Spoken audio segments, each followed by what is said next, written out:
Yeah, Ivan, I get it, man. You want us to train in a faster state. You want us to get up, not have breakfast, get out here and bust our ass in the gym and get all the gains.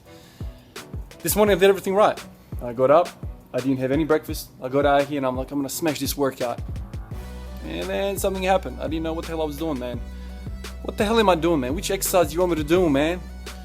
Hey, what's up, guys? It's Ivan back in with another video. In this one, I want to talk about some of the training that I want you to do alongside the fasting that I mentioned in the previous video.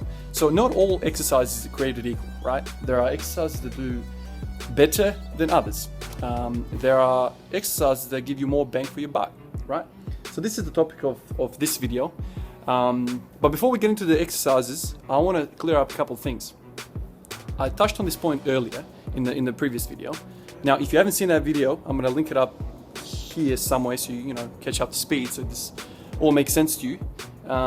But metabolism is an interesting thing we need to clear up. So in last video I said to you that more muscle mass equals a faster metabolism. Well, that's really, really important. Now, the other assumption that people make is that, oh, I'm gonna go to the gym 3 times a week, I'm gonna kill it, I'm gonna spend 2 hours here, I'm gonna die in the gym, I'm gonna lose all this weight. It doesn't work like that, man. Now, if you think about it, there's 24 hours in a day. You could train 1 hour a day. You can train 2, 3 if you're pretty crazy. Or your wife kicked you out of the house and you got nowhere else to go, so you hit the shed and do some sets. The point is, whether you're training 1, 2, or 3 hours, there's still 20 odd hours left in the day. Now, the real weight loss happens not in the gym, but outside the gym, because there's 20 hours left in the rest of the day. If you're telling me you can burn more energy in that 1 to 3 hour training session than you could burn in 20 hours of the rest of the day, you're kidding yourself. That's right, I'm not smoking marijuana, I'm not on some hardcore shit. I'm telling you how it is. The weight loss happens outside the gym, but you have to do the shit in the gym that's going to pay off outside the gym. And that's what I want to talk about. You see, building muscle is the only way this works, right? Because in the last video I said to you guys that muscle has these cells in it, and these cells have mitochondria, and mitochondria are like the engines that burn this energy that we take in, right? Now, more muscle means more of these little engines around. More of these engines around means that we burn more energy, right? So you need to understand that you need to start exercising the right way. You need to start putting on that lean muscle mass before you can truly lose all that weight.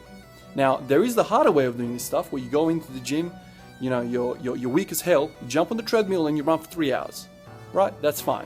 The moment you get off that treadmill, your weight losing ambitions end until your next training session. But there's a smarter way of doing this. If you go into the gym and you spend an hour doing resistance training with weights, and that's it, you go home, the weight losing aspect of that training session continues long after the training sessions, because I touched on this earlier in the earlier video, because of this protein synthesis jargon, right? You have now damaged your muscle, which is going to require energy for the body to fix up. Now, the energy that it takes to fix muscle up is quite extensive, right? If you do a major leg workout, and for some of you out there, you guys know what a leg workout feels like. It's shit. I mean, you can't even take a shit. You can't go to the toilet. You can't get in the car. You are sore for days. If you really smash yourself, you could be sore for 7 days. Now, for that 7-day period, your body is in a bloody repair mode, right? You are burning energy 24 hours off that 24-hour cycle, right? Do you see my logic? Treadmill versus a leg day. It's completely different. So this is what I want to clear out before we start talking about the exercises. That is that weight loss happens 24 hours in a day, not just in the gym session, all right? Understand that, and you're going to be so much better for it. Now, the second point that I want to make before we start talking about the exercise that I want you to do is that there are exercises and there are exercises. Now, what I want you to do is a group of exercises called compound exercises. Now, a compound exercise involves a compound movement.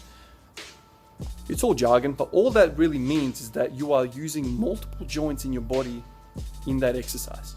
So if we compare a bicep curl, which is not a compound movement, there's only one joint, and that's basically the elbow, right? You are going from a straight arm to a bent arm, and the only joint that's decreasing its angle is the elbow, right?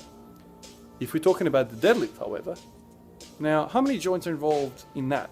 Now, the deadlift is essentially an exercise where you pick weight up off the ground and you basically stand up straight with it, with the bar in your hands. Now, I can see the ankle joint moving, I can see the knee joint moving, I can see the hip. I can see pretty much every single vertebrae in the spine having some sort of force put upon it. Now, there's no movement, there shouldn't be any movement in the spine, but these little muscles involved in the back have to make sure there isn't any movement, so that's working. And then the shoulder's working as well, because the lats are also pulling the shoulder, the arm into the body. So, which exercise is better? Which one do you reckon? Which one gives you more bang for your buck? The bicep curl or the deadlift? I think it's pretty simple. So, there it is, guys. I want you to do compound movements. Now, what are some of these compound movements? Well, amongst the compound movements, not every compound movement is created equal. There is one king, and you've already seen me doing this exercise if you've been watching my videos so far. The king of all exercise, the master, the king, the Caesar, is Mr. Deadlift. That's right, guys. The deadlift is the number one exercise our bodies can go through. That's right. Look it up. I'm not lying. Because the deadlift goes from the floor to the hip and uses every single muscle you can think of. Now, the squat is a close second, right? The squat is a close second. But the real difference with the squat is that the bar is resting on your shoulder blades, on your shoulder shelf. And you could argue that the arms are not really doing much. Now, I'm a big fan of the squat as well, but the deadlift takes the cake here. So, there it is, 2 exercises. Now, are these good for weight loss? Yeah, you betcha. Think about the prime movers involved in the deadlift and the squat. Okay, so they are both hip extension exercises, meaning that you go from a basically crouch position to a straight position. So there's hip extension. What are the primary hip extensors of the human body? The glute, that's one. The hamstring, that's another. And to a certain degree, also your lower back, although that shouldn't have too much extension. You should have that in a neutral spine and keep it in that position. Okay, so what are the biggest muscles in the body? That's right, the same ones, guys. The glute, the hamstring, and you could call the spine erectors. Those are the biggest muscles in the human body. Now, there's also the lats in the upper body, and there's chest, blah blah blah. But nothing compares to the glutes and the hamstrings, and essentially the quads, which the squat hits more of. So, you want the biggest bang for your buck. You don't have a lot of time in your day.